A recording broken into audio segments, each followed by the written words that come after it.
Kabang-abang ang mga eksena ni Janine Gutierrez sa kanyang bagong teleserye. Malalim ang pasasalamat ni Janine Gutierrez sa pagiging bahagi ng Kapamilya Network, na nagbigay sa kanya ng maraming pagkakataon upang ipakita ang kanyang talento sa larangan ng telebisyon. Sa kanyang pinakabagong proyekto, hindi may kakaila ang kasab-ikan sa kanyang papel sa inaabangang teleserye na Lavender Fields, kung saan makakasama niya ang mga kilalang artista tulad nina Jody Santa Maria at Jericho Rosales. Ang proyektong ito ay tiyak na magbibigay ng bagong hamon at saya sa kanyang karera. Ang Lavender Fields ay isang teleseryeng inaasahang magdadala ng mga bagong kwento at makabagbag damdaming mga eksena sa mga manunood. Ang seryeng ito ay una munang mapapanood sa mga streaming platforms tulad ng Netflix at TFC, bago ito magbukas sa telebisyon simula sa 2 ng Setyembre. Ang paglipat sa streaming platforms bago ang TV broadcast ay naglalayong maabot ang mas malawak na audience, at magbigay daan sa mga manunood na mas maagang matunghayan ang makabagbag damdaming kwento at karakter ng serye. Bukod kay Janine, kabilang sa cast ang mga batikang aktor tulad nina Albert Martinez, Edu Manzano, Jolina Magdangal,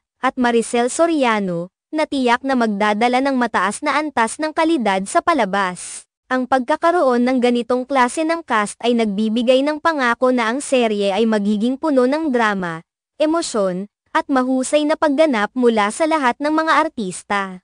Ang mga aktor na ito ay kilala sa kanilang dedikasyon at husay sa pag-arte, na magdadala ng malaking halaga sa proyekto. Hindi rin mawawala ang mga bagong henerasyon ng mga artista sa proyekto, kasama sina Yana Agoncillo, Crystal Mejiz, Miguel Vergara, at Mark Santiago. Ang paglahok ng mga bagong mukha sa teleserye ay nagbibigay ng fresh perspective at bagong enerhiya sa palabas, na magdadala ng mas modernong pagtingin sa mga kwento at karakter. Ang pagkakaroon ng tamang balanse sa pagitan ng mga veterano at bagong artista ay magbibigay ng magandang kombinasyon sa pagbuo ng mga karakter at kwento na tiyak na magugustuhan ng mga manunood. Sa isang media conference na ginanap noong nakaraang Sabado, masiglang ibinahagi ni Janine Gutierrez ang kanyang taos-pusong pasasalamat sa lahat ng mga proyektong kanyang nagampanan. Ang kanyang pagpapahayag ng pasasalamat ay hindi lamang para sa mga nagbigay sa kanya ng pagkakataon,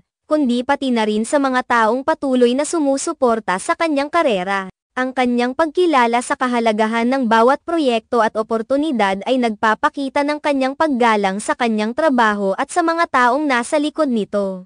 Pinuri ni Janine ang lahat ng mga kasamahan sa Lavender Fields, at ang mga taong nasa likod ng produksyon. Ang kanyang mga pahayag ay nagpapakita ng kanyang malalim na pagpapahalaga sa teamwork at sa kontribusyon ng bawat isa upang maging matagumpay ang isang proyekto. Ipinakita niya rin ang kanyang kagalakan sa pagiging bahagi ng isang palabas na naglalaman ng makabagbag damdaming kwento at malalim na karakter na tiyak na magbibigay ng bagong pananaw sa mga manunood. Sa pagtatapos ng conference, pinasalamatan ni Janine ang kanyang mga tagahanga at ang lahat ng mga sumusuporta sa kanyang career. Ang kanyang pasasalamat ay nagbigay diin sa kahalagahan ng suporta ng mga tagahanga sa bawat hakbang ng kanyang paglalakbay sa industriya ng showbiz. Ang kanyang bukas na pag-uusap at pagpapahayag ng pasasalamat ay nagbigay inspirasyon sa lahat, at tiyak na magiging isang mahalagang bahagi ng kanyang paglalakbay sa hinaharap. Sa kabuuan, ang pagpasok ni Janine Gutierrez sa bagong proyekto ay nagdadala ng maraming inaasahan at kasab-ikan.